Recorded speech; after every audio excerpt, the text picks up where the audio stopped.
आपको बताते हैं अमरनाथ यात्रा को लेकर यह खबर है। यहाँ पर 1 जुलाई से शुरू होने जा रही अमरनाथ यात्रा को लेकर उच्च स्तरीय बैठक जो है वो हुई।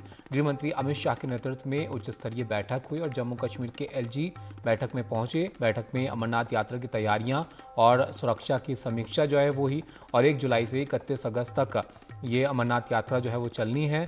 पिछले साल 3.5 लाख से ज्यादा श्रद्धालु दर्शन करने पहुंचे थे। इस साल श्रद्धालुओं की संख्या 5 लाख पार हो सकती है। नीता हमारे साथ जुड़ गई हैं जानकारी के लिए। नीता बताइए क्या कुछ डिस्कस किया गया इस बैठक में और कैसी तैयारियां जो हैं इस बार हो सकती हैं इस यात्रा के लिए? ये 2 पार्ट्स में बैठक हुई। जो सुबह की बैठक थी वो ऑफिशियल्स की बैठक थी, जिसमें रोड मैप तैयार किया गया था कि केंद्रीय गृह मंत्री के सामने अमरनाथ यात्रा की प्रिपरेशंस को लेकर क्या उन्हें बताया जाएगा। ये जो गृह मंत्री जिस बैठक को अब अटेंड कर रहे हैं, मीटिंग को, हाई लेवल मीटिंग को, ये 4 बजे शुरू हुई है, जिसमें नॉर्दर्न कमांड के जीओसी मिस्टर द्विवेदी, साथ में बीआरओ के डायरेक्टर जनरल राजीव चौधरी के साथ साथ और सारे director intelligence bureau, home secretary और जम्मू कश्मीर के उच्च अधिकारी जो है वो शामिल हैं।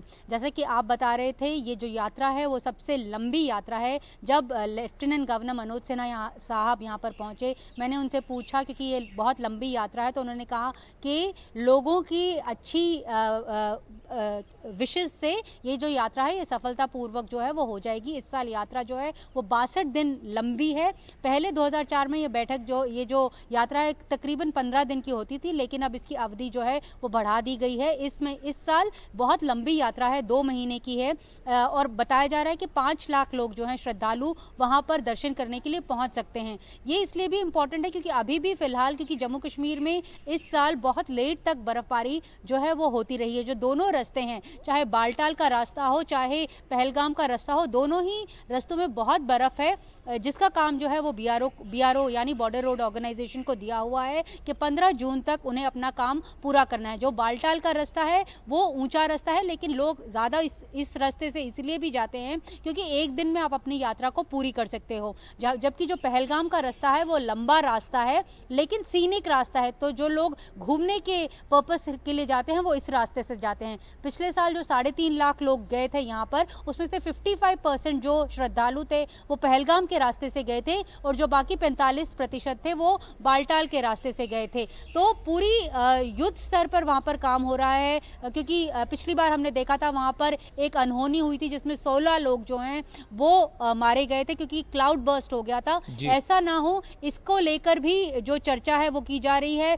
टेक्नोलॉजी की मदद ली जा रही है, जो ड्रोन्स के जरिए इंडियन एयरफोर्स के जरिए जो अपर रीचेस ऑफ माउंटेन्स है वहां पे उड़ाया जाएगा ताकि देखा जा सके कि कहीं पर पानी जो है वो इकट्ठा तो नहीं हो रहा। साथ में एनडीआरएफ ने ऐसी जगहें जो हैं उनको भी चिन्हित किया गया है कि अगर इस तरह की आपदा हो तो वो जो कैंप्स हैं वो फ्लड के रास्ते में ना आए। तो बहुत गहन तरीके से जो प्रिपरेशंस हैं वो इस यात्रा के लिए चल रही हैं और सिक्योरिटी वाइज भी ये यात्रा जो है काफी आतंकियों के निशाने पर रहती है। पाकिस्तान में जो कुछ हो रहा है वो हमने देखा, लेकिन G20 की जो सफलतापूर्वक बैठक श्रीनगर में आयोजित की उसके बाद जम्मू कश्मीर प्रशासन का कहना है कि ये यात्रा भी वो सफलतापूर्वक करने में कामयाब होंगे। तमिश, शुक्रिया आपका नीता इस सब जानकारी के लिए। तो सुरक्षा भी है नज़र में और जो सुविधाएं हैं यात्रियों के लिए वो भी जो है यहाँ पर किस तरह से रहें, ये सब चीज़ें भी यहाँ पर डिस्कस हो सकती हैं। जैसे कि नीता भी बता रहे थे, इस बार जो श्रद्धालु हैं उनकी संख्या भी ज़्यादा होगी और वक्त भी ज़्यादा है